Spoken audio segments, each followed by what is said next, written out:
Salam alaikum, Azul Flaoul, bonsoir. 22 février 2019, 22 juin 2019, 4 mois déjà de mobilisation. S'il y a bien une chose que le Hirak ou la révolution du sourire a fortifié au fil des mois, ce sont les liens entre les Algériens. Il a assis la cohésion nationale comme une condition sine qua non pour avancer ensemble et construire dans notre diversité l'Algérie de demain. Le 18e vendredi, hier, a été une démonstration historique de l'unité et de la force du peuple algérien. Une unité pour laquelle il se bat et à laquelle elle est attachée. Des images, des sensations inédites qui nous ramènent forcément à novembre 54. Le Hirak est en train de recoller peu à peu les morceaux qu'ils ont fait éclater, malgré une énième tentative désespérée du chef d'état-major de fractionner le mouvement. Le peuple a crié d'une seule voix, Amazigh et Arabes, nous sommes frères et nous voulons construire l'état de droit et non pas allumer le feu de la fitna.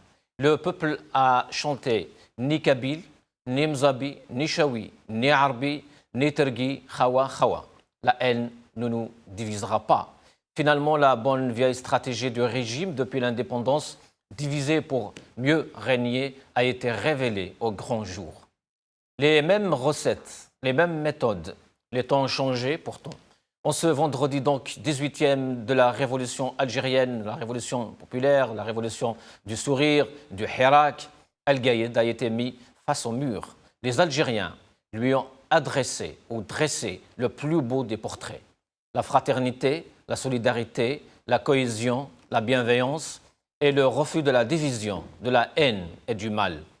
En ce vendredi aussi, les Algériens ont refusé sur l'ensemble du territoire national le discours du chef d'état-major. Ils l'ont non seulement refusé, mais renié et en ont conclu qu'il s'agissait d'une tentative de saboter le mouvement, en ouvrant les portes de la fitna, justement, de la discorde, de la division et de la haine entre les Algériens. La réponse ne s'est pas faite attendre. Elle a été fulgurante de puissance. Les foules qui crient à l'unisson qu'ils sont conscients des manigances viles du régime. Les foules qui évitent avec brio les pièges de la contre-révolution depuis le 22 février. La réponse est on ne peut plus être plus clair et nous pouvons être plus sages et plus simples aussi. Les hommes libres ne peuvent cautionner le mal et encourager la dérive. Les marches ont réellement créé la surprise. Les dangereuses dérives de Gaïd Salah ont fait sortir beaucoup de citoyens de leurs réserves et ont épuisé leur stock de patience. Des wilayas, pourtant réputés proches des positions du régime, ont prouvé le contraire, à l'instar de Borj Bouararij, de Djilfa, de Tiert, beaucoup d'autres wilayas qui traditionnellement ne se prononcent pas sur les questions identitaires.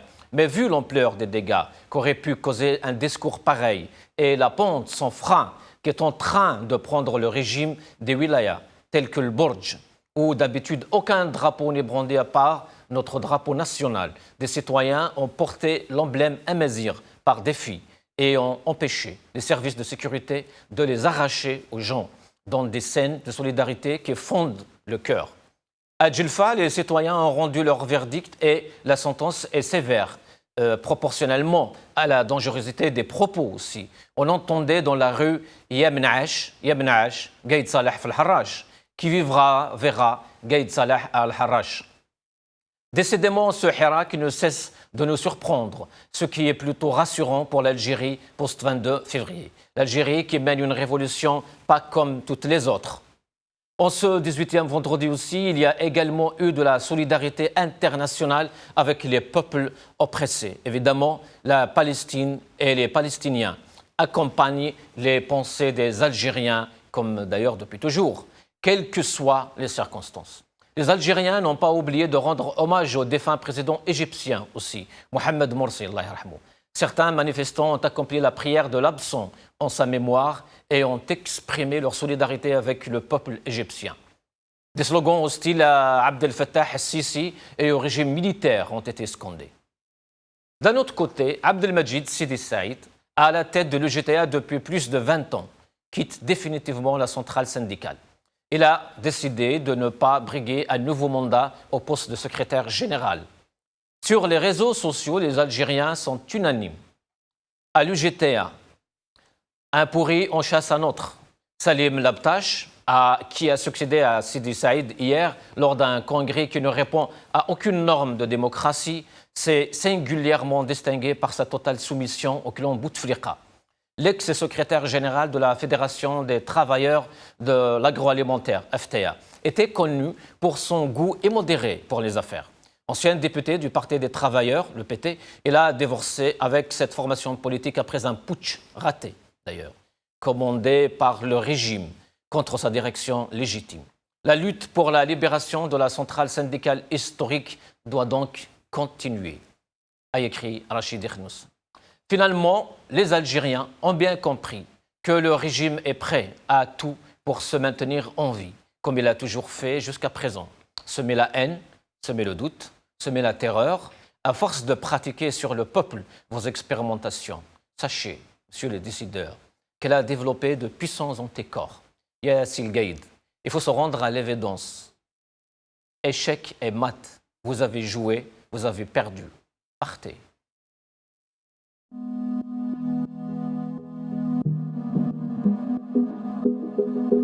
Yeah. Viva l'Algérie.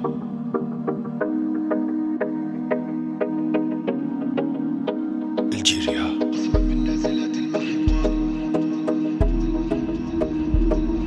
قسما بالنازلات الماحقات والدماء الزاكيات الطاهرات والبنود اللامعات الخافقات في الجبال الشامخات الشاهقات. نحن ثرنا فحياة أو ممات وعقدنا العزم أن تحيا الجزائر.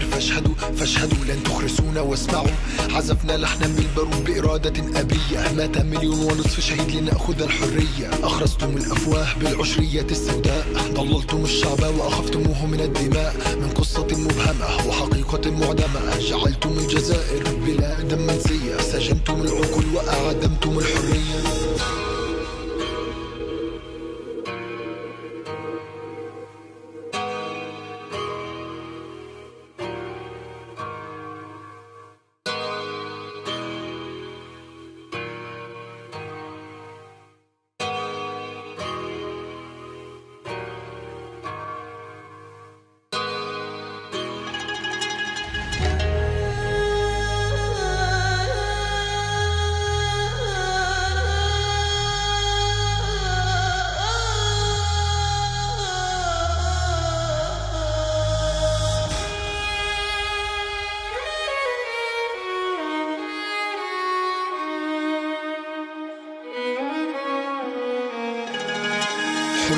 حرية هتف ولاد الحومة. الجزائر حرة فلتسقط الحكومة. يا جزائر إني ثائر في الفقر أغرقونا. يا جزائر إني ثائر بالقمع يحكمون. أما الآن يا جزائر أبدا لن يخرسونا. الشعب مصطف أبدا لن يكسرونا. جعلتم الجزائر مقبرة المواهب. لن تخرسوني حتى لو كنت للموت ذاهب. سألقى حتفي حرا منادي بالاستقلال. نسيتم أمجادي في طرد الاحتلال. لن نستكين أبدا يا جزائر للهوان. لن يخمدونا أبدا فقد شبت النيران. غضبك البركان بسلمية أناضل. يوم الرهان قادم بحكم حاكم عادل.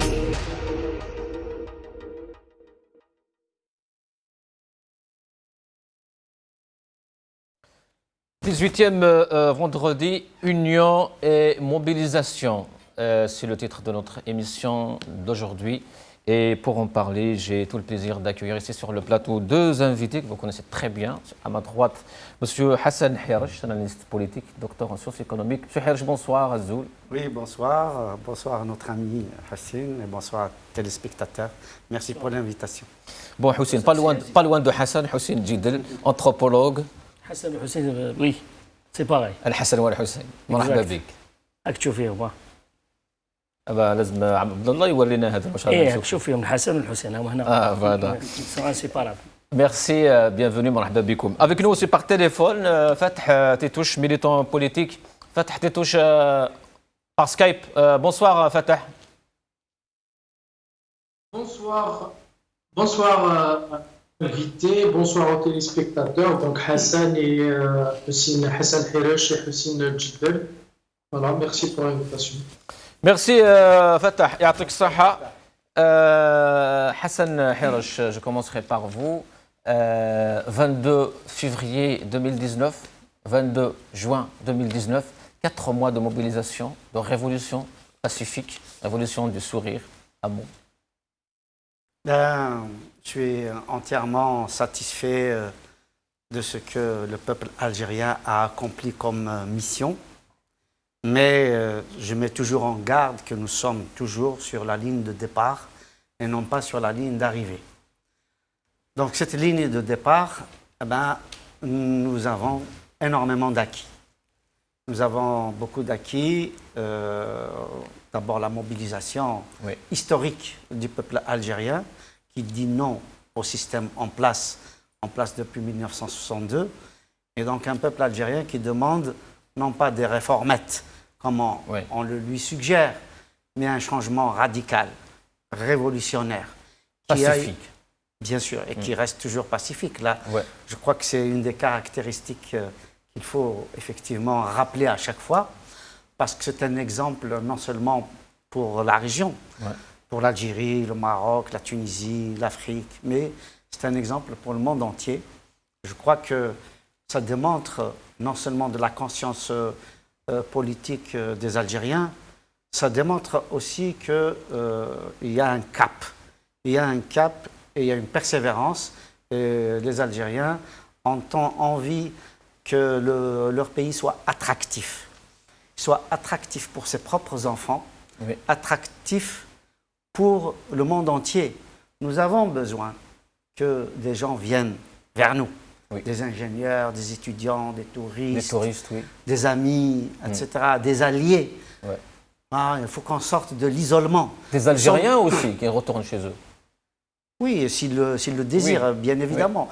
Mais justement, c'est à cette révolution de leur préparer la place qui aurait dû être la leur depuis 1962. Et puis, il y a eu la leçon d'hier, évidemment. On va en revenir justement. Juste un petit mot, Hussein Djibel aussi, par rapport donc, aux 4 mois de mobilisation, comme disait Hassan Hiresh, mais aussi d'engagement politique, d'engagement associatif, d'engagement civilisationnel aussi. On a vu des images magnifiques durant ces 4 mois. Exactement. Les Algériens ne cessent de surprendre tout le monde. Je suis de retour ce matin d'Istanbul. J'étais pendant une semaine. À chaque pas, quand ils entendent la voix d'un « Vous êtes Algérien ?» Oui, les gens m'interpellent de toutes les nationalités. Ils sont très satisfaits, mais ils admirent ce peuple. Ils posent la question « Pourquoi ? Comment vous avez fait ?» Et est-ce que vrai ce qu'on voit? Il y a des gens qui m'ont dit, est-ce que c'est vrai ce que nous avons vu à la télé? 6 millions de personnes, est-ce que ces responsables ils sont vraiment en présent? Est-ce que, je leur dis, oui, mais c'est ça le peuple. C'est ça le peuple algérien. Et quels étaient leurs commentaires par rapport au régime en place actuellement? Enfin, le président... Je n'ai pas trouvé un seul ou une seule personne qui a de la sympathie pour un régime militaire. Et surtout après l'assassinat de Mohamed Morsi. Tout le monde sont choqués. Ils ont vu l'œuvre des militaires. Ils ont vu comment les gens qui gouvernent contre leur peuple agissent. Et ils sont très, très choqués. Quand je parlais de tout le monde, de toutes les nationalités, y compris des personnes qui ne sont pas arabes musulmans. Mais ils sont très admiratifs de ce peuple qui ne cesse de crier la surprise. Fatah, tu touches 4 mois de mobilisation, mais aussi de la libération aussi. La société civile s'est libérée. Il y a énormément de réunions, de conclaves. Il y a beaucoup d'initiatives aussi citoyennes. Un petit mot par rapport à ça? Oui, c'est le 4e mois, jour pour jour, depuis le début de la mobilisation. C'est une révolution et comme disait François Fanon, donc les révolutions changent les sociétés en profondeur et c'est ce qui est en train de se produire. L'ordre établi est en train d'être bousculé. Les Algériens j'allais dire avant le 22 février, je suis quasi sûr qu'avant le 22 février, mais assurément depuis le 22 février, se sont installés dans un compromis historique dans lequel ils laissent de côté ce qu'il y a de plus cher pour eux, leurs convictions propres, pour laisser place à une espèce d'unité nationale sacrée, dirigée vers et envers un système autoritaire et dans lequel toutes les Algériennes et Algériens aspirent bien sûr au démantèlement méthodique de ce système en entier. Et comme le disait M. Hiresh, oui, pas avec des réformettes, mais avec des changements profonds qui attaqueraient le cœur de ce système, c'est-à-dire les institutions sur lesquelles il se base et l'ensemble des appareils qu'il utilise justement pour réprimer une société, dont une politique de division qui est héritée malheureusement du régime, qui est digne du régime colonial. On a vu les vidéos, les images de fouilles cherchant un drapeau qui est... On va revenir à Fatah Tétouche. Oui, on va arriver à ce sujet justement. Je reviens à Hassan Hiresh ici. Le 18e vendredi a été, comme je disais au début, une démonstration historique de l'unité, mais aussi de la force du peuple algérien. Oui, tout à fait. Il y a la force brutale et la force pacifique. Absolument. La force brutale qu'incarne Gaïd Salah, on dit, ou à partir d'une caserne, il ordonne qu'un drapeau nord-africain né en Algérie, qu'au contraire, il aurait dû être fier que des Algériens puissent proposer un drapeau d'union. On va bien souligner ce terme, justement, ordonne. Oui, que Gaïd Salah ordonne de casser ce mouvement, d'enlever le drapeau qui symbolise, qui est un emblème de l'unité non seulement des Algériens, parce que nous avons un drapeau algérien qui symbolise déjà l'unité algérienne, mais ce drapeau-là, il symbolise l'unité des Algériens avec les Marocains, avec les Tunisiens, les Libyens, les Mauritaniens, etc. C'est un drapeau nord-africain. C'est un emblème transnational qui a été donc élaboré par l'Académie berbère, qui elle-même s'est inspirée évidemment des autres mouvements, avec différentes couleurs, que chaque mouvement depuis des générations. D'après Ghana Mamri, les couleurs viennent de la révolte de El-Mokrani, donc qui ont été au fur et à mesure récupérées par les militants. Et donc, à partir de l'Académie berbère, ils se sont posé la question, comme en 1926, avec l'étoile nord-africaine, comment unir l'Afrique du Nord et comment lui donner un emblème, justement, transnational, dans le respect des drapeaux nationaux. Ça, je crois qu'il faut qu'on le répète au maximum. Donc, le problème, c'est qu'il y a une maturité du côté des Algériens, comme venait de le dire Hossein et Fatah, une maturité. L'Algérien est adulte et il a affaire à un général, ce que pensait le régime, à un général qui a une attitude d'enfant, infantile. Quand on analyse avec les outils de l'analyse transactionnelle d'Éric Berne, qui est un des plus grands psychiatres dans le monde, canadien d'origine et devenu américain, qui a inventé l'analyse transactionnelle. Il y a cette maturité des Algériens, c'est-à-dire une position d'adulte, c'est-à-dire la rationalité, le calcul, la compréhension, l'anticipation, l'acceptation de l'autre, ainsi de suite. Et puis le comportement infantile, et j'insiste là-dessus, de Gaïd Salah, qui considère que toute proposition des Algériens, toute proposition des acteurs sociaux, politiques, syndicaux, eh bien, toutes ces propositions-là sont considérées par lui comme des attaques.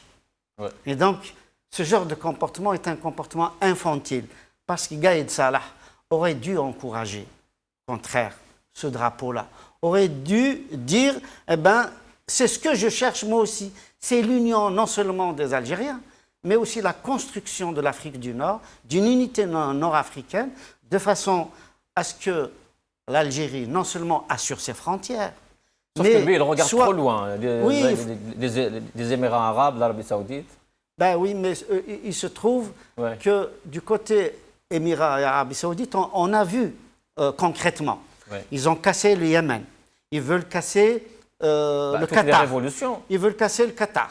Ils veulent casser l'Iran. Ils ont cassé Bahreïn. Ils sont en train de casser la Libye. Ils veulent casser le Soudan. Donc, au contraire, il faudrait que Gaïd Salah ait un minimum d'intelligence stratégique et dise qu'il faut une force. L'Afrique du Nord, c'est 100 millions d'habitants. 100 millions d'habitants de Nouakchott à Tripoli, et l'Algérie est le cœur de ce système que les jeunes et les moins jeunes veulent construire pour faire face à la globalisation, pour faire face au monde qui est en train de se reconstruire avec des ensembles géopolitiques, géoculturels, géostratégiques, géoéconomiques. Sans cette construction, l'Algérie ne peut pas avoir d'alliés. Il nous faut des alliés. On va regarder justement quelques images avant de passer à M. Djidel. Justement, des vidéos d'hier quand même pour un petit rappel.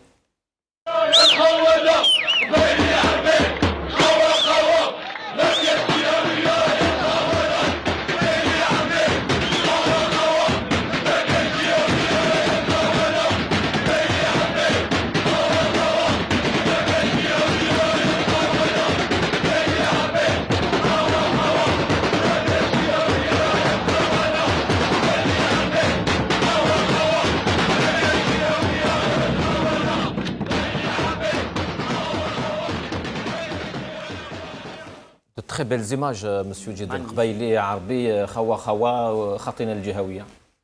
Exactement. Ça, c'est le peuple algérien. C'est que ce que le régime a essayé depuis 1962 de jouer sur le contraire, de diviser les Algériens. De dire qu'il y a une contradiction, une opposition entre les trois composants de l'identité nationale, la mazirité, l'arabité et l'islam. Ils dressent l'une contre l'autre. Et j'ai dit à notre frère Hassan, des débuts de Hirak, dans une réunion ici à Paris, il n'était pas totalement d'accord, mais je pense que après ce qui s'est passé hier, il va changer d'avis. Je lui rappelle seulement que le peuple algérien, au bout de 3 semaines, il a manifesté l'unité, mais il a tranché le problème de l'identité nationale. C'est fini. Moi, à mon avis, j'ai examiné depuis le début de Hirak, j'ai examiné les photos, les images, les slogans, les discours, les commentaires, tout ce que je pouvais avoir. Et je suis arrivé à une conclusion que le Hirak a mis 5 fondamentaux à ne plus discuter, à ne plus être le monopole de quiconque, ni parti, ni mouvement, ni personnalité, ni l'État. À ne plus être obstacle. Alors, les 3 composants de l'identité nationale, l'islam, l'arabité et la mazirité, et la révolution et l'unité nationale. On ne peut plus discuter ces 5 choses-là. On ne peut plus polémiquer. Ils ne sont le monopole de quiconque. La mazirité, c'est la mienne, c'est la sienne, c'est la vôtre. Et l'arabité, la même chose. La révolution, la même chose. Et j'ai dit à M. Hirak que le peuple algérien a tranché ce problème. C'est le régime qui veut créer encore le clivage idéologique, le clivage linguistique, etc. Il joue avec ça. Donc, là, c'est l'exemple. On a vu des wilayas où très peu d'Amazirs, ils sont sortis avec des drapeaux. Parce que ça, c'est l'identité nationale. Et ça, c'est la patrie de tout le monde. Et comme disait M. Hirak tout à l'heure, c'est notre projet, le rêve du Maghreb, c'est le rêve et c'est le projet de nos ancêtres depuis 1926. Mais il y avait un projet qui a été arrêté à Tanger en 1956, qui a été enterré par les régimes despotiques de la région parce que c'est le projet des peuples. Et je redis, la seule, il est peut-être un peu étonnant que la seule région au monde entier, qui regroupe l'unité, qu'il n'y a que le Maghreb. Un seul peuple, arabe et amazigh. 2 langues, l'arabe et l'amazigh. Le même rite religieux, malikite et ibadite. Une continuité géographique, ethnique, un mélange démographique entre les 5 et les 6 peuples, si on rajoute une partie du Sahel. Et Et cette réalité, elle est là. Il n'y a que les régimes despotiques qui ont fait qu'on ne pouvait pas être un seul peuple et avoir le même destin. Maintenant, l'unité du Maghreb, l'édification du Maghreb, du Grand Maghreb, ce n'est pas c'est une nécessité vitale. Où on doit exister, on ne doit plus exister. Exact. Parce que Exact. tout le monde se regroupe, oui. tout le monde se regroupe, tout le monde s'unisse. Et en Algérie, avec ce régime imbécile, avec ses dirigeants dépourvus de toute intelligence, on divise le peuple, on essaie de diviser le peuple. Ouais. Le peuple lui-même, on essaie de le diviser. C'est grave, c'est un très grave je vais dérapage. juste quand même rectifier quelque chose là, par rapport à mon ami Hossein là. Oui. Je n'ai jamais dit que le peuple algérien n'a pas tranché. Non seulement, je l'ai dit et redit depuis que j'ai commencé mon militantisme, donc il y a bientôt 50 ans. Moi, je suis un élève de Katb Yassine, qui a toujours prôné justement l'Afrique du Nord. Oui, et la mazirité aussi, oui. Voilà, Oui. le pluralisme, la mazirité, l'unité du peuple algérien. J'ai toujours combattu le régime qui, précisément, comme tu viens de le rappeler avec éloquence, que c'est les régimes despotiques depuis 1962 qui ont travesti l'histoire, qui ont tenté de diviser les Algériens, qui ont attaqué les Kabyles, les Chaouis, les Mozabites, ainsi de suite, qui a tout fait. On est entièrement d'accord. Et confisquer les indépendances aussi. J'ai toujours cru en cela. J'ai écrit, je veux dire, il y a des preuves écrites noir sur blanc. Donc, ce que je... Juste, je n'ai pas dit le contraire, M. Heri. Juste, j'ai dit... Non, mais... Vous avez une crainte. Non, j'ai pas de crainte. La crainte, ce que j'ai toujours dit, même par rapport... Elle n'est plus. Alhamdulillah, elle n'est plus. Oh, c'est bon, allez. On peut donc avancer, oui. Oui, M. Heri, oui. On est d'accord. Bien sûr, oui, absolument. Khawa, on a dit. Surtout. Ce que j'ai toujours dit, et je le répète, oui. Je le répète, c'est que l'Afrique du Nord, elle est amazigh. Elle est amazigh. Mais bien évidemment, il y a une culture arabe qui nous est venue du Moyen-Orient. Mais que, d'un point de vue de la psychologie, de la psychosociologie, l'être humain, en tant qu'individu, en tant que groupe, il y a en fait deux sortes d'identité. Il y a l'identité attribuée et il y a l'identité revendiquée. L'identité que nous a toujours attribuée le pouvoir en place, c'est arabo-islamique, point final à la ligne, et c'est dans la Constitution. L'identité revendiquée, aujourd'hui, s'il y en a qui veulent se revendiquer de la culture arabe, c'est des Algériens, c'est des Nord-Africains. Pour moi, c'est des Amazirs. Mais si pour eux... En tout cas, le peuple algérien a voté hier. Oui. Mais là, donc, la culture revendiquée, évidemment, c'est celle-là. Et celle qui est revendiquée dans la rue, c'est la culture plurielle. C'est la culture historique. Et chacun doit retrouver sa place.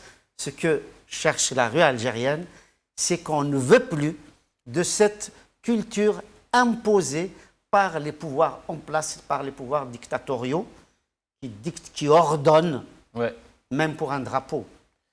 Justement, Fatah Tétouche, le Hirak ou la révolution est en train de recoller peu à peu, comme je disais, les morceaux qu'ils ont fait éclater, malgré une énième tentative désespérée du chef de l'état-major, Gaïd Salah, de fractionner la révolution, le mouvement. Le peuple a créé d'une seule voix, comme justement ça a été rappelé là tout de suite, Amazigh, Arbi, Khawa. Oui, bien sûr, et c'est pour ça que je disais tout à l'heure que en fait, cette unité nationale, elle s'était cristallisée avant le 22 février. Il n'aurait pas été possible que le peuple soit exprime cette maturité du jour au lendemain. Je crois qu'elle a été intériorisée, que les gens ont eu le temps, via les réseaux sociaux, où ils avaient d'autres canaux d'information, que les traditionnels canaux de propagande utilisés par le régime. Donc cette maturité a été construite, elle est solide. Nous avons la preuve qu'elle est solide et qu'elle est indiscutable. Et pour rebondir sur la question de l'identité, je pense que moi je fais partie d'une école qui considère qu'une identité est évolutive, elle n'est pas figée. Nous ne pouvons la figer ni ni dans une période de temps, mais elle est évolutive et elle évolue. Notre identité dans son temps ne ressemblera peut-être pas à l'identité d'aujourd'hui, elle ne ressemble déjà pas à l'identité d'il y a un siècle, elle progresse et la seule identité qui doit rester et que nous devons tous promouvoir, c'est l'identité d'un peuple algérien qui partage des valeurs sur lesquelles nous devons discuter, sur lesquelles nous devons trouver un compromis assez solide qui garantisse à chacun. Et j'ai toujours dit que nous n'avions pas un problème d'identité en Algérie, mais un problème de liberté. C'est-à-dire qu'il y a des appartenances qu'il n'était pas possible d'exprimer.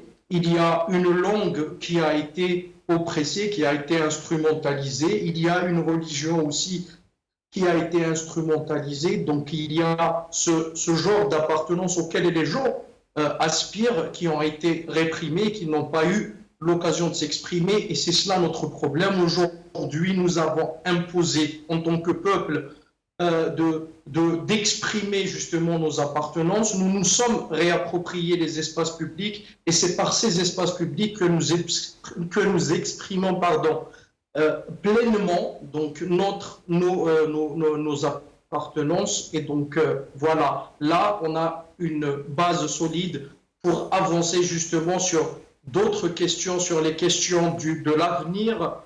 Vous voulez dire, Fatah Titouche, est-ce que vous pensez que justement la marche ou la démonstration d'hier du peuple algérien, ni ce que vous avez toujours, je sais que vous êtes quand même, vous avez toujours appelé à une constituante en Algérie, mais ce problème a toujours posé, s'était posé comme obstacle à la constituante.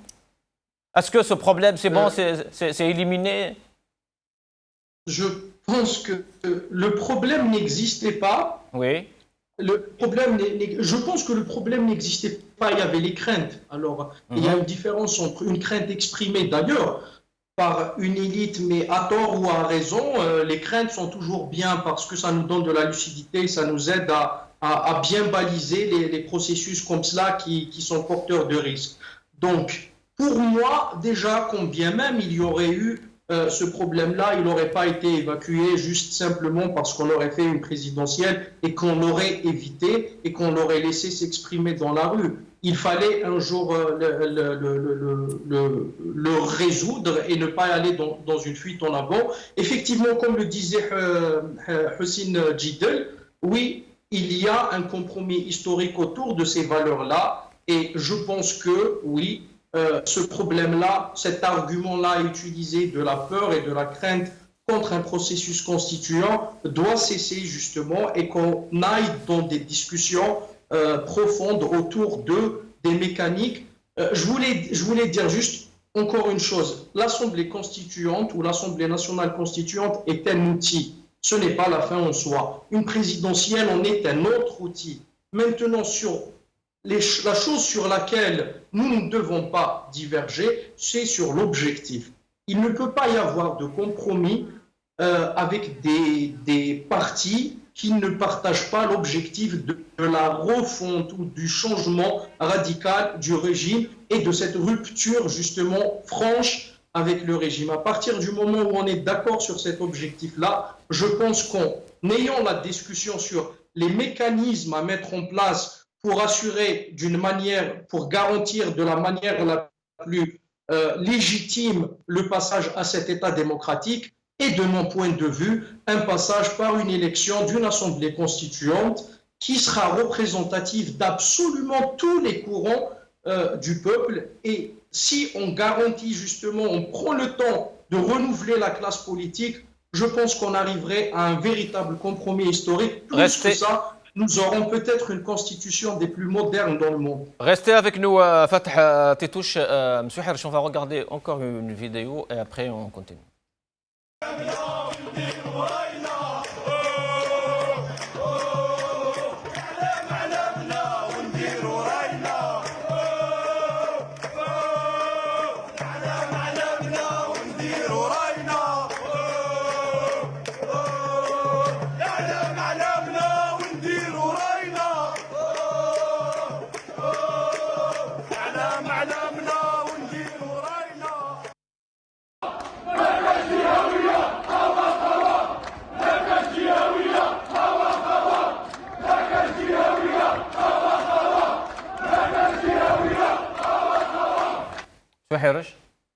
C'est extraordinaire. Je crois qu'on a rêvé, nous, militants, de ça depuis des décennies. Ouais. Donc, le peuple algérien dise que pas de régionalisme. Vous pensez à quelqu'un quand vous voyez ces images, des anciens? Ah oui, bien évidemment. Je pense d'abord à Hossein Ait Ahmed, mais je pense aussi à Bissaoud Mohamed Arab, je pense à Amri Mash, je pense À Kateb Yassine. Kateb Yassine, Mouloud Mamri, tous ces gens. À Ali Yahya qui est toujours vivant, Ali Yahya Abdenour, qui s'est battu comme un lion contre tous les régimes dictatoriaux, qui a défendu les islamistes, les berbéristes, les communistes, etc. etc. Il a défendu les Algériens. Qui a défendu, pas seulement d'ailleurs les Algériens, Oui, qui a même en des Afrique. causes, oui, Ouais. voilà, Toutes absolument. les causes Vraiment justes. les causes justes. Je pense à Ali Messili, le maître Ali Messili, qui a été assassiné en plein Paris par la sécurité militaire.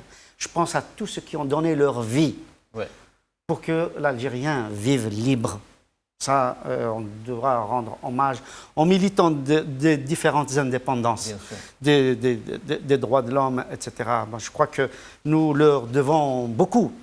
Parce que vous savez, en politique, c'est comme en biologie. Rien ne se crée, rien ne se perd, tout se transforme. Et c'est parce qu'il y a eu des luttes auparavant, parce qu'il y a eu des militants qui ont donné... C'est pour cela qu'on parle d'acquis, d'ailleurs. Bien sûr. Et donc là, on est encore dans une lutte vraiment magnifique, historique. je veux dire, historique. Ça fait 4 ans que le peuple algérien est uni. Il est uni pour dégager le système en place depuis 1962. Il est uni pour un projet de société.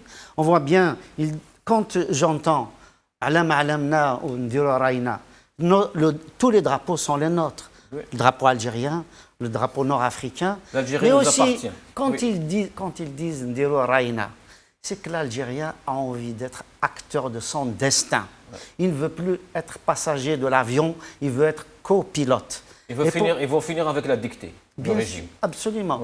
Et donc, il veut être acteur là où il est, au niveau local, au niveau régional, au niveau national.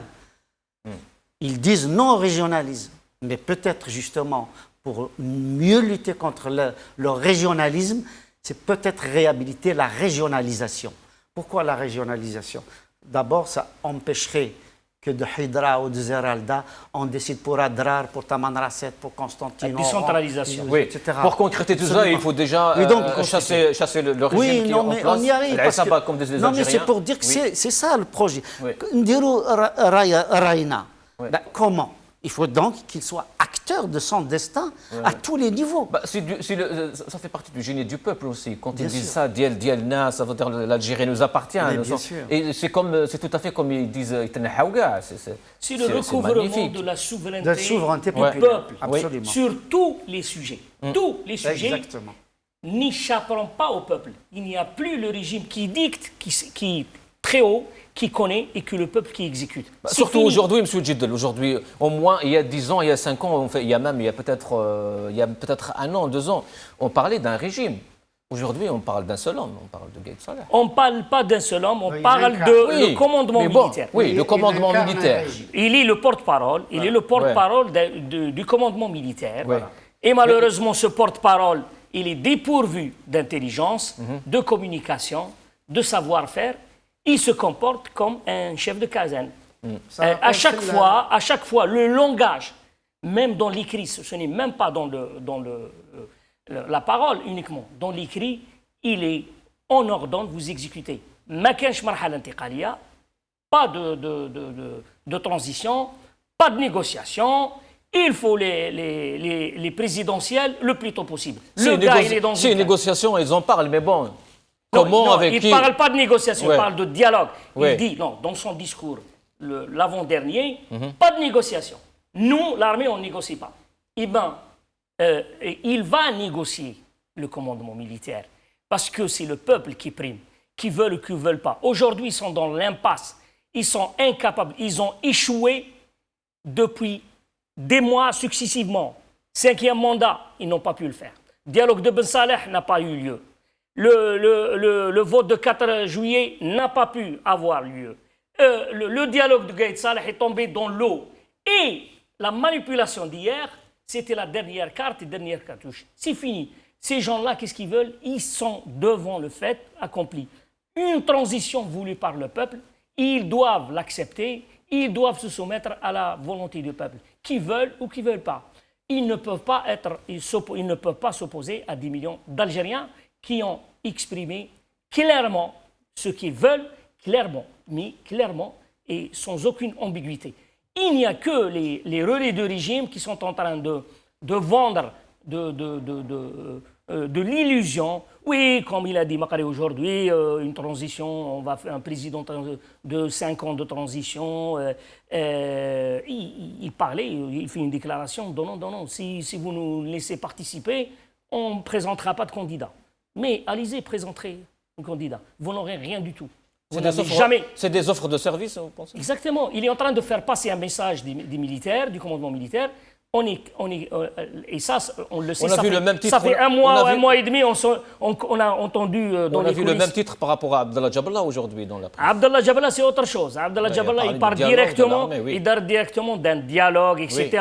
Mais lui, il a donné les aspects du projet que manigance le régime. C'est-à-dire, on va faire une transition de 5 ans. Oui, on va faire des aménagements, des formes... Des réformettes. Et ça sera une transition où les militaires resteront dans le jeu politique et resteront au commandement. Eh bien, le peuple algérien, il a dit non, Madaniya, Maïcha Askaria. Et l'Algérie n'est pas une caserne. Et ça sera un État civil, pas un État militaire. Tout à fait. Moi, je rajouterais juste 1 ou 2 points. Oui. C'est que ça me rappelle les insultes de Sellel envers les Chaouis. Ah, oui. On voit où Sellel l'a conduit, où son infantilisme l'a conduit. Et là, on assiste... Les insultes de Ben Younes, les insultes de... Oui, la même insulte... De Sidi Saïd. Oui, tout à fait. Oui. La même insulte de Gaïd Salah pour le drapeau nord-africain, il risque que ça le conduise là où les êtres... Pourquoi les Algériens, c'est ce qu'ils ont... Les Algériens, c'est ce qu'ils ont scandé hier. Il y a Menache, Gaïd Salah, Al-Harraj. Oui, voilà. L'autre fois, il y a 2 semaines, ils l'ont dit. Ils demandent ça. Voilà. Les Algériens ne reculent. Ils savent bien que le commandement militaire fait partie de l'Aïsaba. Donc, très honnêtement, il y a 2 points extrêmement importants pour que l'armée ne s'occupe plus du politique. Dissolution des tribunaux militaires et rattachement de la gendarmerie à la police judiciaire. Ça, c'est 2 phénomènes extrêmement importants qui montreront que l'armée ne veut plus s'occuper de politique, mais aura la force, toute la force, justement, de s'occuper de la défense des frontières. Parce que nous voulons, encore une fois, nous voulons une armée forte militairement, mais neutre politiquement.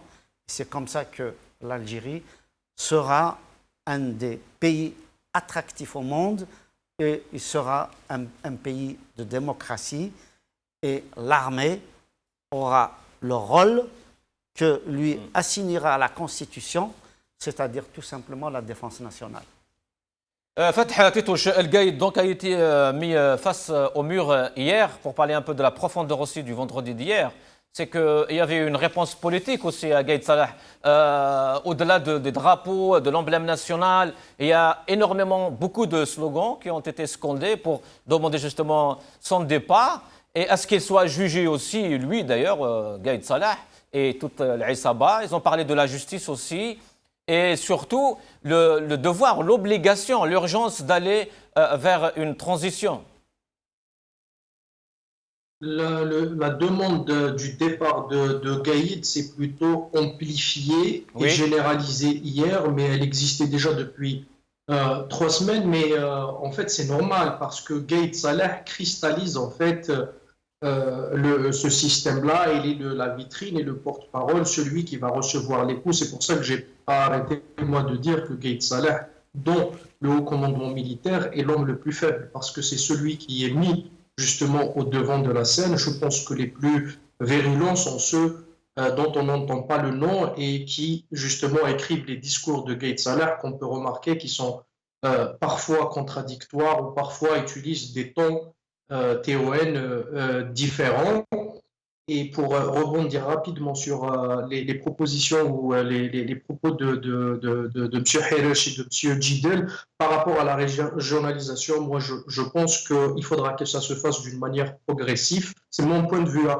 Je pense qu'il y aura une régionalisation forte à partir du moment où on consolide un État d'abord qui soit fort, décentralisation des pouvoirs, oui, démantèlement de toute l'administration actuelle, je pense que c'est une nécessité, ça viendra avec des projets politiques qu'on discutera, qu'on aura le temps de débattre dans le cadre d'un débat démocratique. Et par rapport à M. Jidel, par rapport aux objectifs, je pense qu'il faudra qu'on débatte un peu plus sur le diagnostic pour qu'on soit d'accord déjà sur le diagnostic. On n'est pas obligé d'avoir le même diagnostic, mais on peut se rapprocher, avoir des visions rapprochées de ce qu'est réellement le système, de le définir dans ses moindres détails pour que les objectifs, justement, sur lesquels on pourrait se mettre d'accord, soient beaucoup plus harmonisés. Si on se met d'accord, par exemple, qu'il faudra mettre un terme sur la police politique, sur justement l'interventionnisme militaire dans les affaires politiques, sur la dissolution des appareils, justement, du régime et historique. Moi, tout à l'heure, vous avez parlé de l'UJTA, on reviendra. Moi, je pense que l'UJTA, comme le FLN, devrait appartenir à l'histoire de l'Algérie. Voilà, un certain nombre de choses. Le sur FLN, le lesquelles RND aussi. Enfin, c'est ce que demande le peuple, oui. Je n'ai pas entendu la question. Je disais le RND, le FLN aussi, c'est ce que demande le peuple. Oui, je pense le FLN et l'UJTA, en tout cas, on n'aura aucun problème à demander leur destitution parce que ce sont des appareils qui appartiennent à l'histoire. Sur le RND, moi j'aimerais bien sûr, et tous les partis de l'Alliance, mais il faudra trouver un moyen à ne pas toucher aussi des partis politiques d'opposition historiques qui ne voudraient pas qu'on demande à ce qu'ils soient dissous. Par contre, il faudra aussi mettre un terme justement à la vache à lait qui finance le RND. Et je pense que si on lui enlève ça au RND, le peuple le chassera politiquement. Monsieur Heresh, oui. Je suis tout à fait d'accord avec Monsieur Fatah. Oui. Et la dissolution de la police politique, etc. Ça, ce sont des mesures d'apaisement et d'ouverture. Des préalables. Parce que c'est des préalables à toute solution, à toute transition, à tout dialogue, à toute négociation. On a mis 4 points, ça fait des semaines qu'on parle. 1. Premièrement, la libération de tous les détenus politiques. 2. La dissolution de la police politique. 3e, le retour de tous les Algériens exilés, forcés à s'exiler. Et 4e, l'ouverture totale du champ politique et médiatique. Les Algériens, ils ont la liberté de créer des partis, des associations, des journaux, etc. Sans ce climat de liberté et d'ouverture, on ne pourra pas parler d'une transition, on ne pourra pas préparer un dialogue. Les Algériens ne peuvent pas débattre de leur avenir. C'est pour cela que le régime il veut des présidentielles le plus tôt possible. Ne pas laisser au peuple le temps de débattre, de faire sortir une classe politique, de mûrir le projet politique et de mettre les militaires hors le jeu. Alors, moi, pour la constitution que j'imagine, dans la constitution, future constitution algérienne, on doit mettre fin à l'intervention militaire dans la vie politique. L'armée protège les frontières, point à la ligne. Le reste, ce n'est pas le sort des militaires.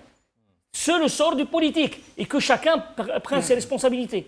Donc, et deuxièmement, comme il a dit Fatah, mais qui a dit que le peuple algérien veut un régime présidentiel?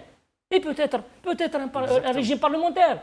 Les Algériens en ont marre de ce présidentialisme qui fait de président un empereur qu'on ne peut pas le maîtriser, qu'on ne peut pas le destituer, qui peut mettre l'Algérie en péril, comme il a essayé de faire Bouteflika avec le commandement militaire. Eh bien, que les Algériens se prononcent sur la nature du régime. Et ce n'est pas au président, comme disait le commandant militaire, ses choix et la Constitution, ça sera l'affaire du président. Mais depuis quand le président, élu par le peuple, impose au peuple ce que le peuple veut? Mais ça, c'est contradictoire. Ouais. C'est invraisemblable. On va juste rajouter un petit mot par rapport à ce qui vient d'être dit. Oui. C'est que, s'il y a eu des jugements de personnes physiques, il doit y avoir aussi des jugements de personnes morales. On doit juger le FLN. Ouais. on doit juger l'UGTA, on doit juger le RND, on doit juger le MPA, on doit juger le TAJ. Ces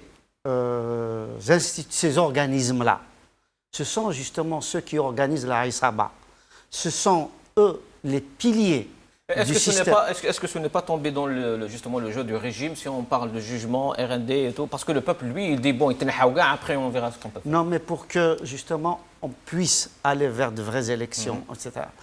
Là, c'est des partis de pots de fer contre les pots de terre. Ouais. Le FLN est un appareil qui dispose d'énormément d'argent, qui dispose d'énormément de locaux, qui dispose des biens en Algérie, en France, en Suisse, etc. Ouais. Ces biens-là doivent revenir au peuple algérien. Ils ne doivent pas être utilisés pour les prochaines joutes électorales. Et le FLN doit revenir au peuple aussi, oui. Absolument. Aussi. Donc ils doivent être... Absolument. Donc, dissolution. Ouais. Pour que véritablement on passe d'une phase à une autre, il faut que ceux qui ont conduit l'Algérie au désastre économique, désastre politique, désastre éducatif, désastre moral, toute cette gabegie-là, ceux qui ont conduit l'Algérie à ça, il faudrait quand même que maintenant, il n'y ait plus pignon sur rue et qu'on fasse très attention. Dans les prochaines chartes sur la loi électorale, il est absolument important de prévoir que l'argent des élections ne doit pas venir des puissances étrangères, que ce soit totalement... On en reparlera, parce que c'est l'argent qui fait les élections. Et puis que ce soit l'argent de l'État. Espérons qu'on arrivera là. On y croit. Voilà. Espérons. C'est en même temps, c'est la construction. C'est bien, ça fait partie des briques. Bien sûr. Ça fait partie des briques auxquelles on doit penser pour construire. Absolument. Ça fait partie des préalables, tout ça. Oui. Voilà. Sinon, M. Hirsch et tout le monde, bien sûr, il y a eu, dans le vendredi d'hier aussi, de la solidarité internationale avec les Palestiniens, avec les Égyptiens, surtout le peuple égyptien par rapport au décès de Morsi, Allah yarhamou. Et donc cette révolution, il est vraiment révolution algérienne, du peuple algérien, Khawa, mais il est aussi international, comme disait Gidel au début. On a une vidéo d'ailleurs, on va la montrer après. Oui, allez-y. Depuis l'étoile nord-africaine, les Algériens se sont solidarisés avec les peuples en lutte. Depuis l'étoile nord-africaine, Amar Imache a prévu même dans ce qui était un peu leur plateforme, ont prévu justement la liberté des peuples à disposer d'eux-mêmes, comme c'était un peu le cas depuis le début du XXe siècle avec la révolution russe. Donc le peuple algérien a toujours considéré qu'effectivement, on doit être solidaire des peuples palestiniens, égyptiens, soudanais, vénézuéliens. Surtout que jadis l'Algérie s'appelait la Mecque des révolutionnaires. Oui, mais ça a été une poudre aux yeux. Ça n'a jamais été véritablement révolutionnaire. C'était pour un cache-sexe. Mais pour le peuple, ça l'est. Oui, mais pour le régime qui organisait ça, qui faisait venir le général Giap, Che Guevara, etc. Tout ça, c'est de la poudre. Mais ça, c'est l'élan de la révolution. C'était pour faire semblant, pour mieux écraser le peuple. Pour faire semblant et montrer qu'on est fréquentable et pour mieux écraser le peuple algérien sans qu'il y ait de contestation à l'étranger. Tous ceux qui ont été ramenés à ce moment-là, c'est ceux qui auraient pu contester l'écrasement du peuple algérien. Donc, on ne veut plus de ça. On ne veut plus faire semblant de défendre l'apartheid pendant qu'on construit un régime d'apartheid dans son propre pays. Donc ça, les Algériens, ils ont compris. Donc, bien sûr, nous sommes pour que l'Algérie révolutionnaire et l'Algérie de demain soient solidaires avec les peuples en lutte. Regardons justement cette vidéo et on...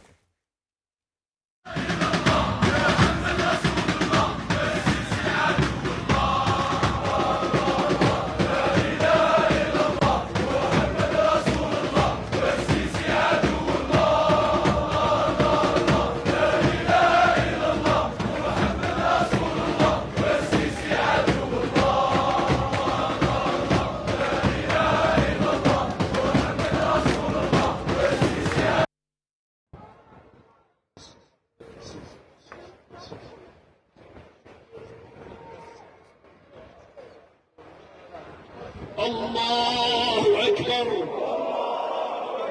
في قسنطينة صلاة الغائب على الدكتور مرسي الله يرحمه. Donc pour dire que le peuple algérien n'a oublié personne. Dans plusieurs villes. Oui, dans plusieurs villes, même à Alger, oui, partout. À Mostar. Il est arrivé Oui. au président Mohamed Morsi ce qui est arrivé au docteur Kamel Din Frah. Exactement. C'est-à-dire que ces deux régimes... Et le peuple algérien n'avait pas oublié justement Kamel Din Frah, tout un vendredi qui lui a été justement adressé. Donc, oui. il faut, ce que les Algériens veulent démontrer par là, ce n'est pas une solidarité pour une idéologie, mais c'est de dire leur désaveu total aux méthodes d'un régime militaire, d'un régime de dictature, pour que ça ne se reproduise plus. Ouais. Non seulement en Algérie, le cas de Kamel Din Frah, non seulement en Égypte, le cas de Mohamed Morsi, mais que ça ne se reproduise plus nulle part, et surtout pas en Algérie. Hossein Jiddel. Oui, solidarité internationale avec tous les peuples opprimés. Oui, mais les Algériens, ils ont montré une sensibilité extraordinaire. Et d'ailleurs, à Istanbul, j'ai rencontré un vieux Palestinien, des Palestiniens de 48. Il m'a dit, vous êtes le seul peuple libre des peuples arabes et musulmans. Vous êtes le seul véritable peuple libre. Pourquoi? Et parce que nous avons une sensibilité extraordinaire. Nous sentons la souffrance des autres peuples. C'est pour cela qu'on est avec le peuple palestinien. Parce que nous avons subi ce que les Palestiniens subissent aujourd'hui. Quand on rejette Sisi, le régime militaire, le Hugra, ce qu'il a infligé à Dr Morsi, Allah yarahmou, le peuple algérien l'a vécu pendant des années avec ce régime-là. Et les années 90, le peuple algérien a payé très cher. Donc le peuple algérien se retrouve responsable avec cette fibre, avec cette sensibilité extraordinaire, d'exprimer la solidarité avec tous les peuples qui se trouvent opprimés, qui se trouvent dans une situation et face à des régimes despotiques et notamment des régimes sanguinaires et militaires comme le régime égyptien. Juste une anecdote. Oui. Avant la guerre du Yémen, que leur impose l'Arabie Saoudite, je suis allé en mission pour une entreprise française, une multinationale, pour la formation des cadres sur place. Et puis j'ai eu un guide yéménite qui m'a emmené dans tout le Yémen, du nord au sud, d'est en ouest. Ouais.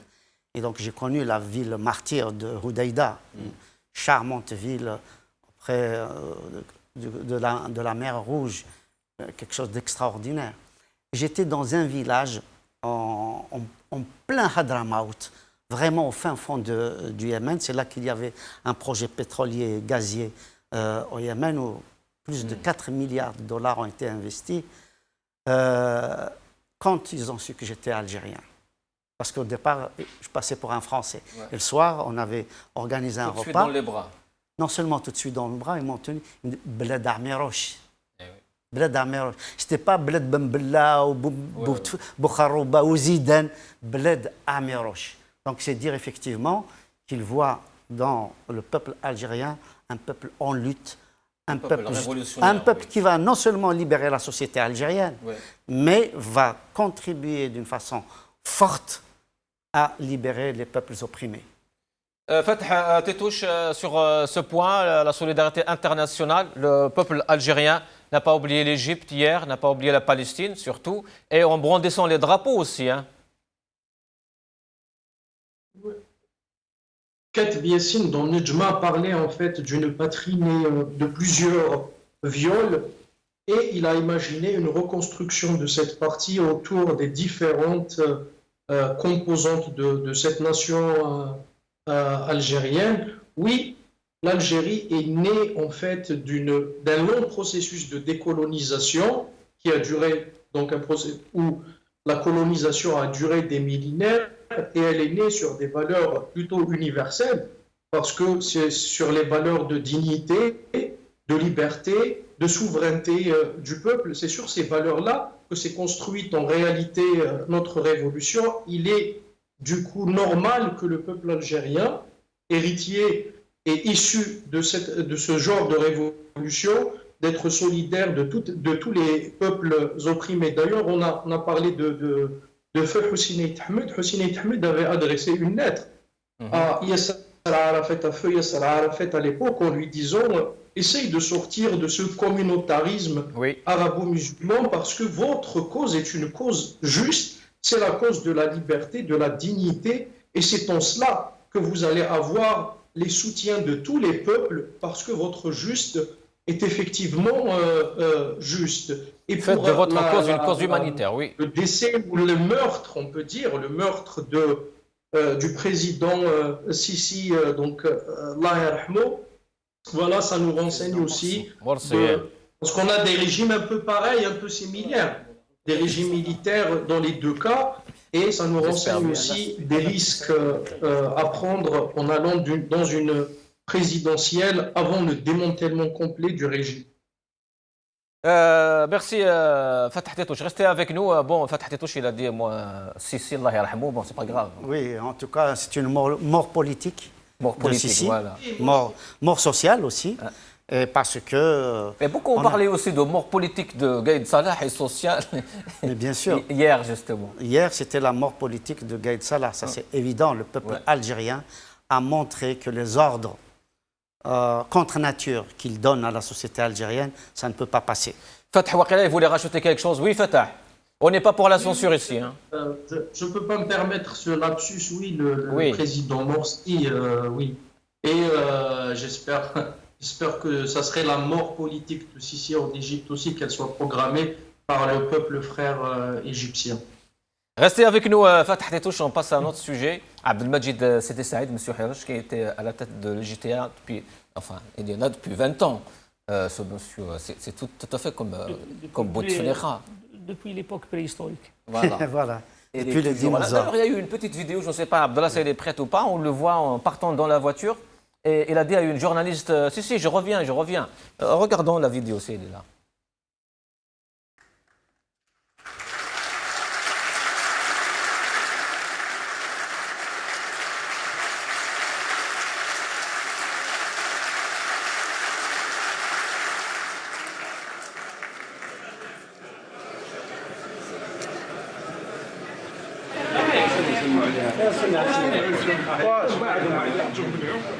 رحت وخليتنا salut oui mon grand comment ça va ça va et toi pourquoi tu pars je viens mettre non après tu reviens oui salut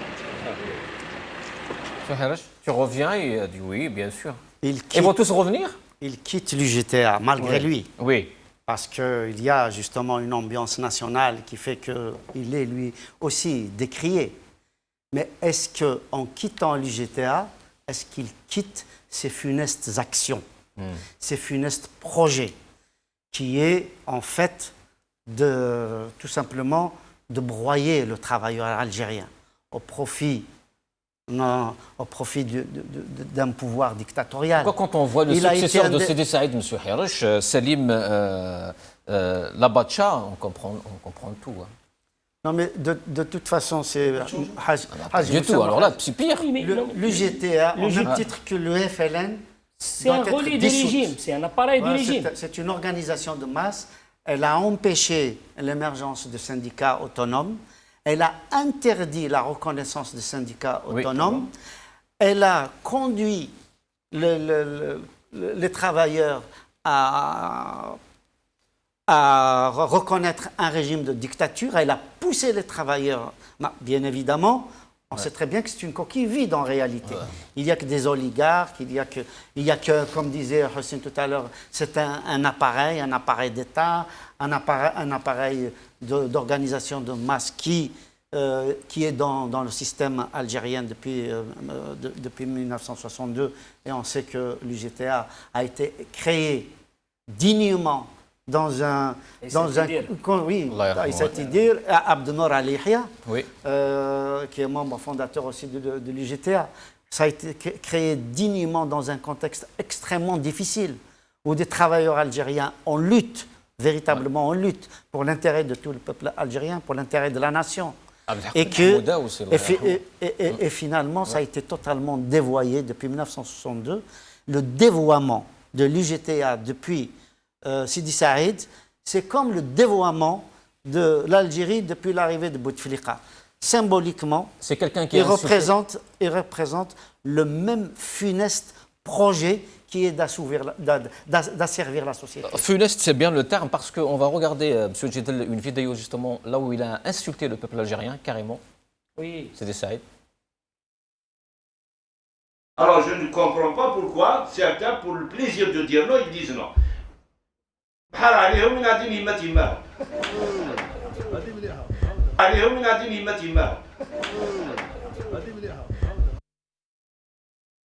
Voilà, M. Djedel. Oui, c'est représentatif du régime. Hein. Il n'a ni la parole, ni... Ils considèrent le peuple comme rien, parce qu'on parle comme ça, responsable, aussi puissant, un valet de Tawfiq. En tout cas, le peuple ne va pas pleurer ses têtes. Hein. Hossein, Oui. Juste un mot, Hossein. Oui. Le mépris, c'est sa culture. Exactement. Exactement. Je rappelle uniquement que le JTA, avant sa création, il y avait un seul syndicat pour les non-africains. On revient au projet. Et c'est avec la création de l'Union générale des travailleurs tunisiens, et c'est là où les Algériens ils ont créé le JTA. Mais la lutte syndicale était une lutte syndicale de tous les Maghrébins. Et quand je reviens à Sidi Saïd, c'est comme Tej, c'est comme Ben Younes, c'est la même chose. Ouais. Il est là pour servir le régime, il n'a aucune représentation, il est élu par la police politique. C'est lui qui disait Bouteflika pour nous, il est candidat, il est président. On a la vidéo d'ailleurs, on va regarder une petite vidéo. C'est la police politique. Je reviens vers vous. Regardons la vidéo. Pour nous, il est président, il continue sa mission de président, ni plus ni moins.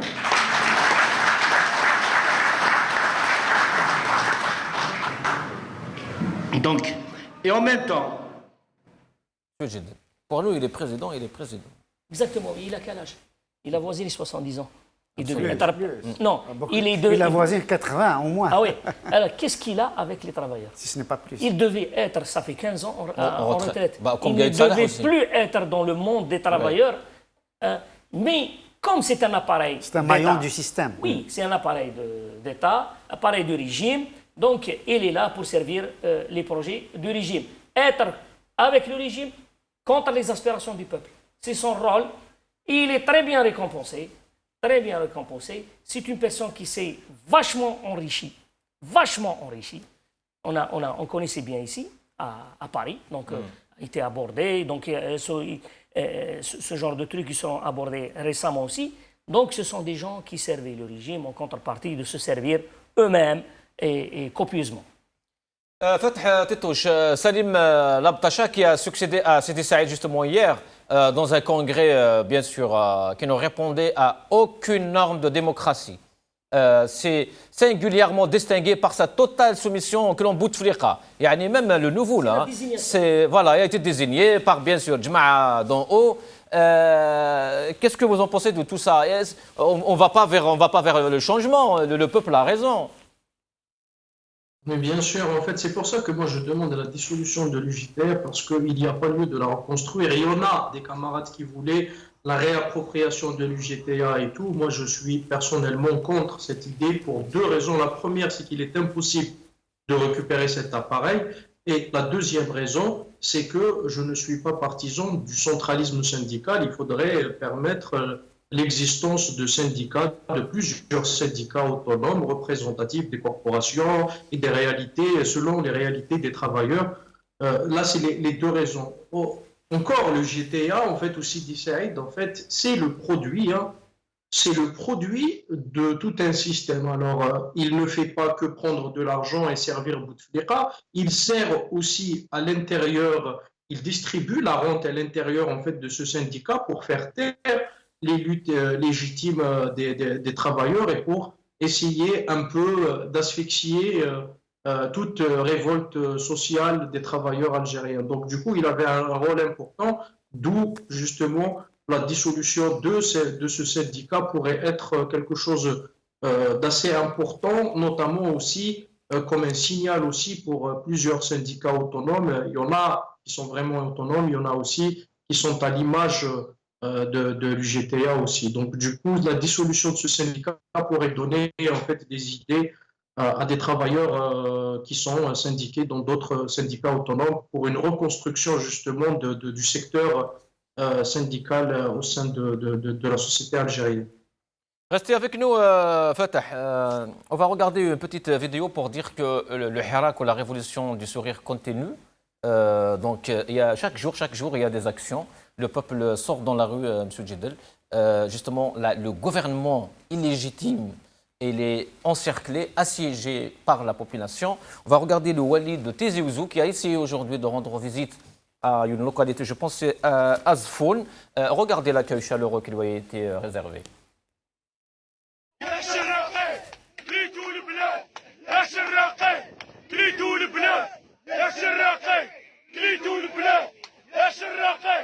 كليتوا البلاد الشراقي كليتوا البلاد الشراقي كليتوا البلاد الشراقي كليتوا البلاد الشراقي يا ما تحشمش يا قتال انت اللي كنت تخاف امشي ديكاج ديكاج يا قتال. Voilà, M. Djedel, dégage. Qu'est-ce que vous... Il n'est même pas descendu de sa voiture, le Wali. Oui, de toute façon, c'est le destin des gens qui toujours méprisaient le peuple, qui ont toujours cru que tout leur appartient, que l'Algérie c'est leur propriété, hein, comme le chante Louni Saïd Menglet. Ouais. Et je crois que là, c'est une expérience de plus, après celle de Djelfa, après celle de Adrar, après celle de, je crois, de Taman Rasset, oui. Ainsi de suite. Ça continue effectivement. Les gens du régime, que ce soit les walis, les ministres. Alors là, les ministres, on n'en parle pas, ils sortent même plus, ça y est. Ça, voilà. C'est les walis Zama qui essayent de sortir. Tous les responsables sont assiégés parce qu'ils ne sont pas. Ils n'ont pas leur place, justement, dans la vie quotidienne des Algériens. Donc, ils n'ont rien à inaugurer, ils n'ont rien à faire. La seule chose qu'ils doivent faire, c'est de dégager de là pour que le peuple algérien retrouve sa souveraineté. M. Djedel, sur le même sujet. Non, ça c'est la preuve que le régime est dans l'impasse. L'Algérie est bloquée à cause de ce commandement militaire. Ni wali, ni ministre, personne ne peut travailler. L'Algérie, elle est bloquée à cause de cet entêtement du régime militaire. Mais le régime militaire, ce commandement militaire, doivent comprendre que tôt ou trop tard, ils partiront. Il vaut mieux partir maintenant, dans la pacificité, que partir dans des conditions que seul le peuple va les définir. Et je ne penserai pas que ce sera en leur faveur. Et que les familles de militaires ont intérêt à avoir un système démocratique. Et non pas, comme aujourd'hui, continuer en fait le 5e mandat de Bouteflika par l'intermédiaire de Gaïd Salah. Parce que nous sommes dans le 5e mandat. Fatah Tétouche, qu'attend le régime pour partir? Le régime, il essaye de rester et puis en fait les négociations ou tout ce qu'on veut répondent à une seule logique et partout et c'est une logique universelle, c'est le rapport de force. Le rapport de force actuellement, il est clairement de la faveur justement de la rue, du peuple. Donc il y a un rapport de force populaire tellement important qu'il est impossible de l'ignorer. Je pense que tôt ou tard, comme le disait Djedel, vont partir. Par contre, il y a des centaines de milliers, si je n'exagère pas le chiffre, d'Algériennes et d'Algériens qui sont autour de ce régime-là.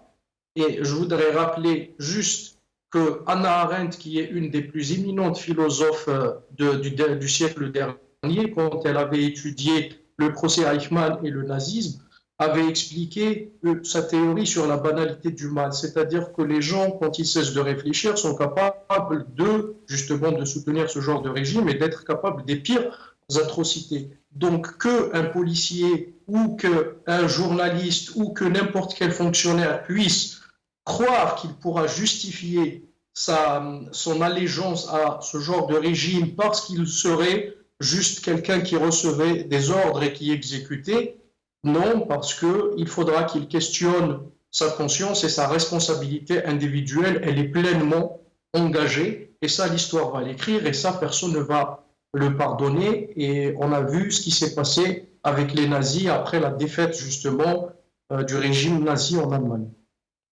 Merci Fatah Tétouche, merci à tout le monde. Je rappelle juste que hier justement quelques militants ont été interpellés.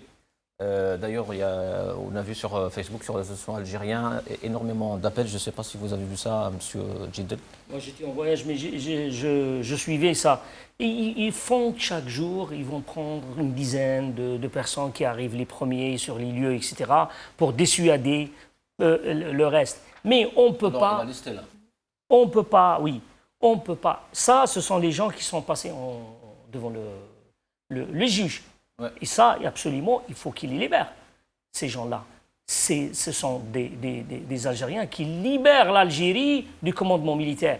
On ne peut pas remettre un Algérien en prison parce qu'il a brandissé le drapeau national, parce qu'il a refusé de se soumettre à l'ordre de Gaïd Saleh, qui est un ordre invraisemblable. Donc, ces gens-là, on doit se battre pour qu'ils soient remis en liberté. Ces personnes doivent être remises en liberté et qu'on n'acceptera plus. Alors, je vais quand même... merci, M. Djidel. Liste des interpellés de 18 à vendredi qui seront présentés au procureur pour délit de port de l'emblème. C'est extrêmement grave. Massaoud Leftissi de Skikda, arrêté vendredi matin à la Grande Poste, Alger. 2. Khaled Oudihat, dit Tahar, CCA, arrêté à Place Audin, Alger. Bilal Bacha, président de l'association Arresh Laziv, Nasseria, Boumerdez, enfin, arrêté à Alger. Mohand Boujmil, de Ain Benyan, arrêté à Alger. Ali Idar, de Ain Benyan, arrêté à Alger. Hamza Rojat, Hizar, Bouira, arrêté à Alger. Oqib Akli, Hizar, arrêté à Alger. Lekhel Ali, Hizar, arrêté à Alger. Ouidiri Khaled, Tezmel, arrêté à Alger. Bibi Makhlouf, 38 ans, village Akhnaq Seddouk, arrêté à Alger.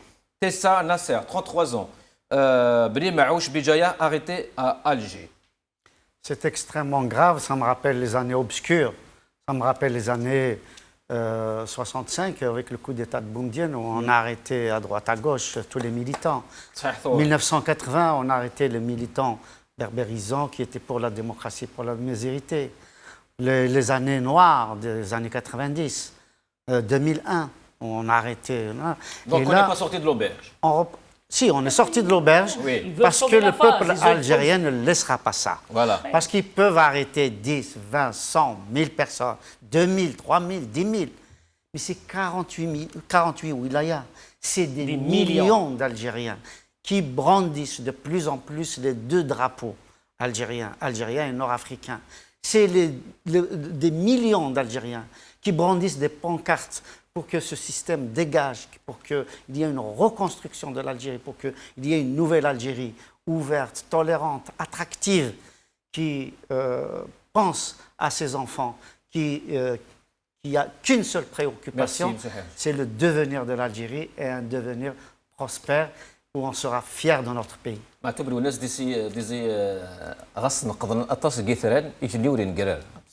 Ils ont beau évidemment obscurcir, tirer sur les étoiles, mais le ciel sera toujours là.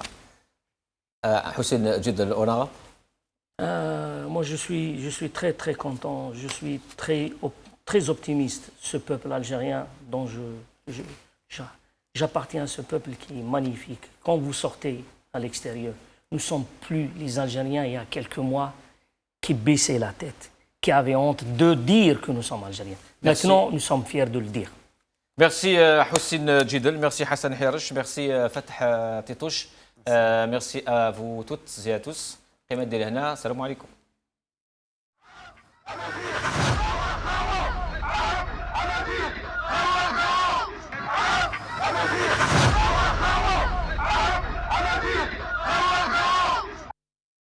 قولوا لي يا سامعين 1000 مليار راح توين. قولوا لي يا سامعين شكون هما السراقين. قولوا لي يا سامعين 1000 مليار راح توين. قولوا لي يا سامعين شكون هما السراقين. قولوا لي يا سامعين 1000 مليار راح توين. قولوا لي يا سامعين شكون هما السراقين.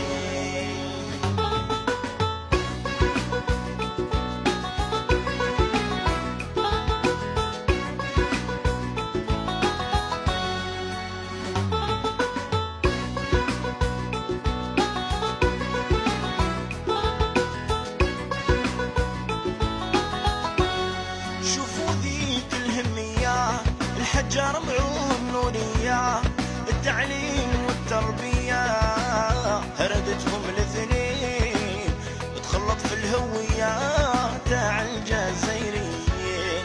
عبد الملك سلالو في التبهليل شحال حلالو يهضر ما تفهم والو تشكشوكا بالرجلين خلص الدور ديالو روح تبيع السردين.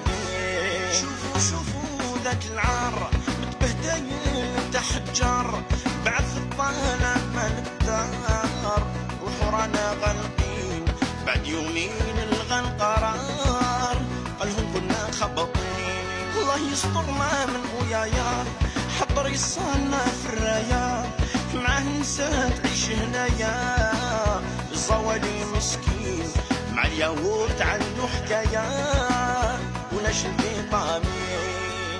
قولوا لي يا سامعين 1000 مليار راحت